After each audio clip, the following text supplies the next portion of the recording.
nous avons, au cours de la précédente vidéo, réalisé nos différents points de référence dans l'espace-temps.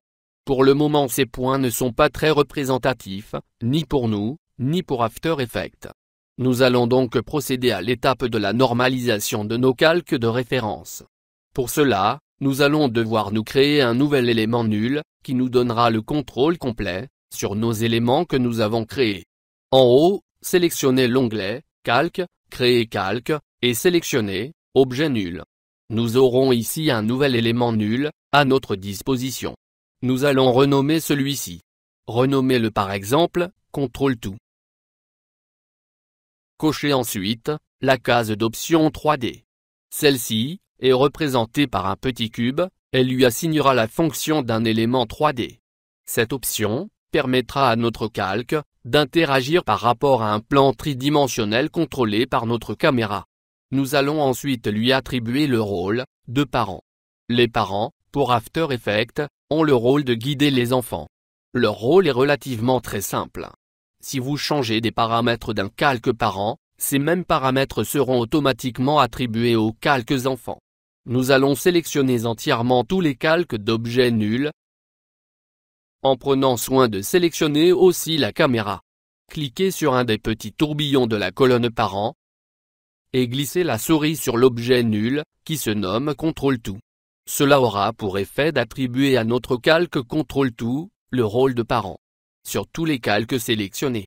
Tous les calques sélectionnés se transformeront donc en enfants, et le calque Contrôle tout devient leur parent. D'où l'inspiration de son nom, car il aura le contrôle total de tous nos calques d'objets nuls. Maintenant, toute modification dans ce calque sera aussi répercutée sur les calques enfants. Nous allons donc procéder à la normalisation de nos éléments.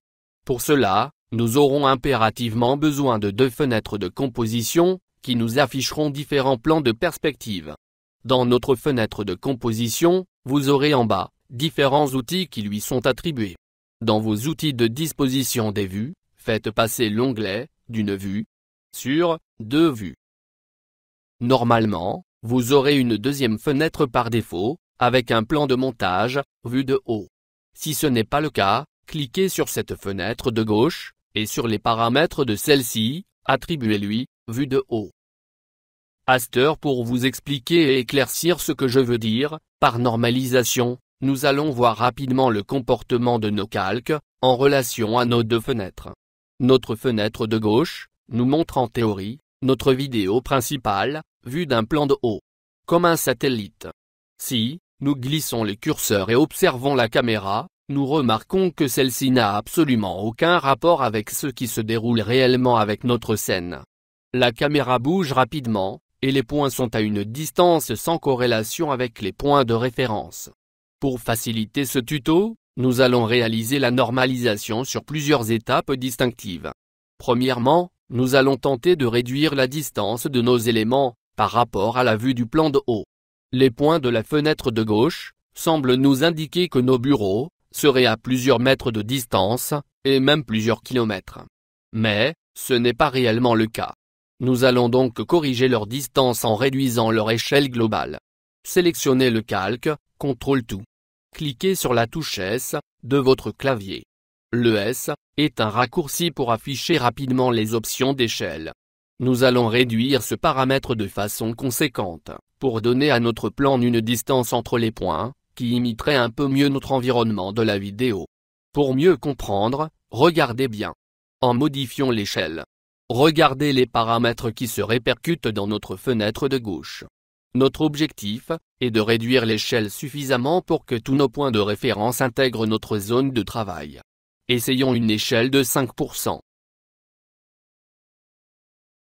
En sélectionnant la caméra, observez que nous avons déjà une meilleure corrélation entre les mouvements de celle-ci, par rapport à ce qui se déroule à gauche.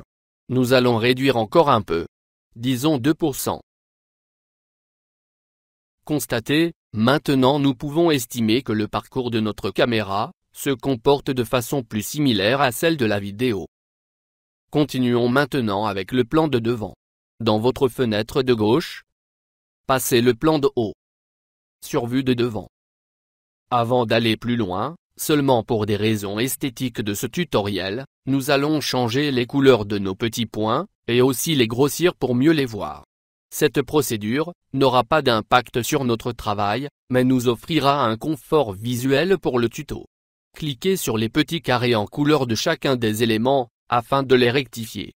Nous opterons pour des couleurs vives pour nous aider à distinguer nos points dans notre fenêtre de gauche. Une fois les couleurs changées, nous allons grossir leurs échelles individuelles. Sélectionnez tous les calques d'enfants, en excluant la caméra. Tapons la touche S, pour afficher les options d'échelle. Et augmentons leur taille de façon conséquente. Attention de ne pas confondre entre l'échelle individuelle, et l'échelle de notre calque parent.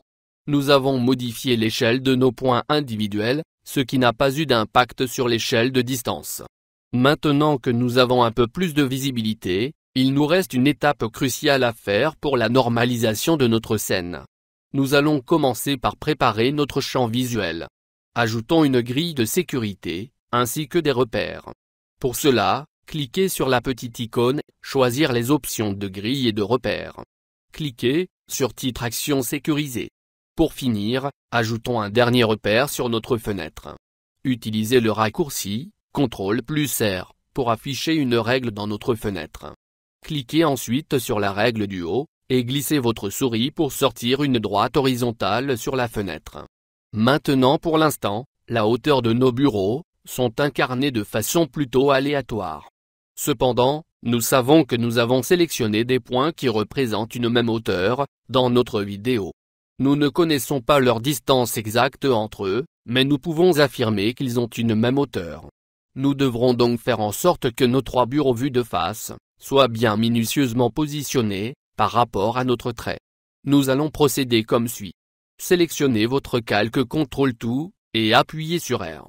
R est le raccourci pour les options de rotation. À l'aide du contrôle de rotation, tentez de modifier les différentes valeurs, pour positionner tous les calques de bureau à la même hauteur. Pour cette étape, il vous faut être très minutieux. Plus vous serez précis, meilleur sera le résultat final de votre vidéo. Pour vous aider pendant que vous glissez les paramètres de valeur, enfoncez la touche CTRL de votre clavier. Cela aura pour effet d'affiner le glisseur qui défilera de façon beaucoup plus précise. Nous pouvons maintenant être relativement certains que par rapport à l'angle de vue de face, nos 3 points sont bien plats par rapport au trait. Nos points représentent maintenant une surface plane. Pour peaufiner notre travail, nous allons aussi centrer notre calque sol. Une étape non indispensable, mais qui nous simplifiera les tâches à venir dans le tutoriel. Sélectionnons CTRL-Tout. Pressez sur la touche P. Modifiez ensuite le positionnement. Tentez de diriger le calque sol sur la croix centrale. N'hésitez pas pour utiliser le zoom pendant le positionnement, pour être le plus minutieux possible. Un travail bien fait peut prendre du temps, mais la fierté d'un travail bien fait n'a pas de prix. Réalisez la même procédure sur la vue de haut. Voilà, notre calque sol paraît bien centré dans les 2 plans. Maintenant, nous allons tester notre configuration avec un premier objet 3D. Nous pourrons observer si celui-ci se comportera de la bonne façon avec nos paramètres actuels. Pour le premier objet 3D, nous utiliserons un texte. Créer un calque de texte. Pour ce faire, cliquez sur « Calque, créer, texte ». Pour le nom, écrivons par exemple « Test 3D ». Cochez la case 3D. Déplaçons notre texte vis-à-vis notre bureau 1. Changez l'angle de vue devant. Tentez la même opération que la précédente. Voilà, maintenant nous devons lui donner son angle de vue.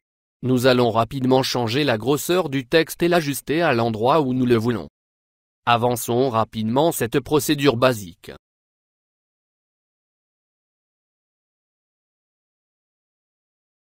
Maintenant, le problème est que le texte ne regarde pas la caméra dans les yeux. Comme vous voyez ici, le texte n'accompagne pas complètement la perspective de notre scène 3D. Nous allons pour cela trouver un endroit de la scène, sur laquelle nous nous guiderons, en rapport de sa surface. Pour rendre cette procédure facile, cherchez un endroit où nous serons sûrs que le texte devra être plat.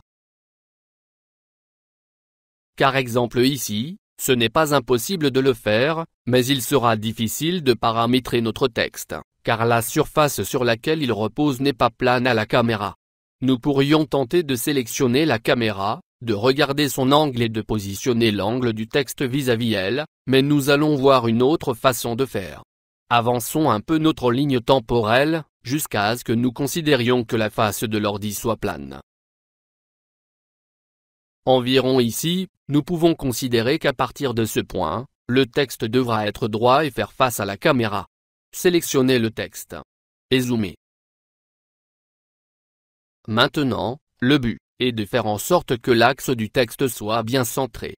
Ici il semble dévier un peu de son axe, bien qu'il se situe à un endroit où il devrait être droit par rapport à la face du bureau. Utilisez les paramètres de rotation pour essayer de centrer son axe, face à la caméra.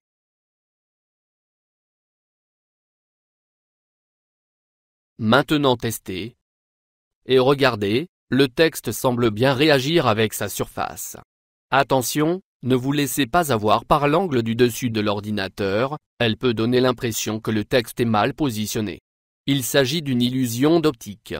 Le texte garde précisément l'angle et la position par rapport à l'ordinateur. Si ce n'est pas le cas, nous pouvons légèrement peaufiner les petits détails. Il faut être très minutieux pour obtenir des résultats optimaux. Nous allons renommer le texte par exemple, tuto.com. Et labo.inc.